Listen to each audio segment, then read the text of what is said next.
The Prime Minister's team has said that there is no question that he will resign and ask the opposition parties to come and negotiate. To discuss that further, we have with us a member of the committee which has been negotiating with the opposition parties and has just met the Prime Minister. Mr. Asad Umar, you're the former Finance Minister.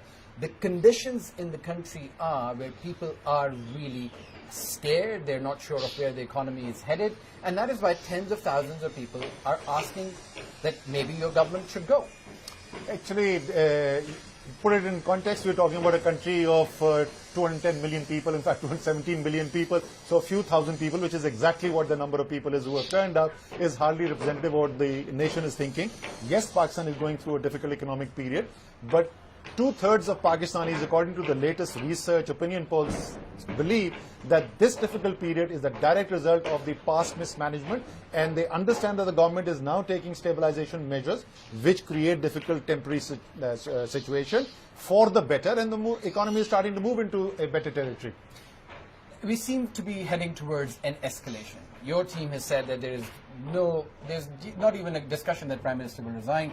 They're saying that people could actually go to the Prime Minister's house and force a resignation. So this seems to be something that is going heated and heated by the day. What is the solution here, and how are you going to make sure that you promise them something which will placate them? So let's understand what the motivation is. The motivation which is there right now of the opposition is not based on what's happening in the economy or the conditions in the country. What is causing all of this turmoil within the opposition ranks, is the fact that they are having to face an independent anti-corruption accountability drive. One after another, the opposition leaders have been caught on corruption charges. At least a couple of them have been convicted of corruption. There are others who are facing convictions of corruption charges as they move forward. They call it vendetta and victimization.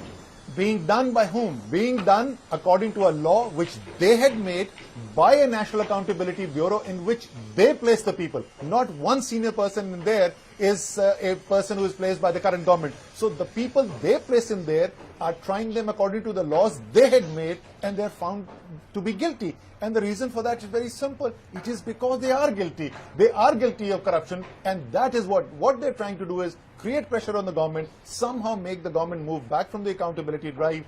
But it's not the government which is carrying out the accountability. All the government is doing is, it is letting the independent institutions work according to the Constitution.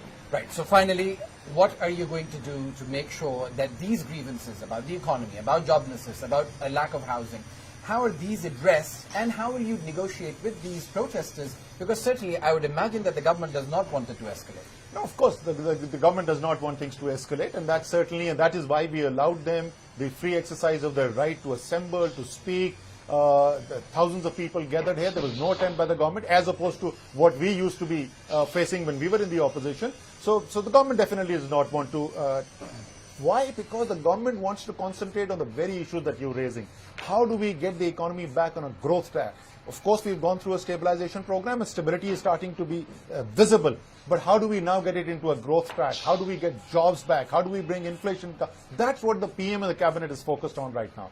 Mr. Asad Umar, thank you very much for talking to us. And there you have it.